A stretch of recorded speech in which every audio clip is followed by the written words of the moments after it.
Tunisia's ruling Islamist party and the opposition have begun a national dialogue in an attempt to end months of unrest in the country that inspired the Arab Spring revolts. The train out of this crisis is on the tracks, and we are now on the way to finishing our transition to elections, Rached Ghannouchi, chairman of the ruling Ennahda, told reporters on Friday. The talks became possible after Prime Minister Ali Larayedh made a written pledge to step down in a last-ditch effort to persuade the opposition to take part in the negotiations. Larayedh has agreed to resign at the end of 3 weeks of talks and appoint a non-partisan cabinet, which will run the country until elections. The first step in the national dialogue will be for the two sides to set a date for the elections and appoint an electoral commission. The North African nation has been in turmoil since July, when the assassination of an opposition leader ignited protests that threatened to derail a democratic transition once seen as a model for the region. The national dialogue aims to end months of political deadlock between the ruling Islamist party and the mainly secular opposition that has paralyzed Tunisia's political transition nearly 3 years after the January 2011 overthrow of veteran strongman Zine El Abidine Ben Ali. On October 24,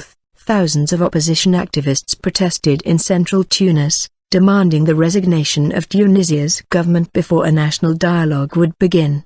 The protesters gathered on Central Habib Bourguiba Avenue in the capital, waving Tunisian flags and shouting slogans such as, "The people want the fall of the regime, get out, and government of traitors, resign." Bitter divisions between the Ennahda-led government and its secular opponents have blocked progress on those key political issues, hampering Tunisia's democratic transition. The heightened political uncertainty comes amid a tense security situation in Tunisia, which was still marking 3 days of national mourning for 6 policemen killed in a clash with suspected armed fighters in the central Sidi Bouzid region on Wednesday.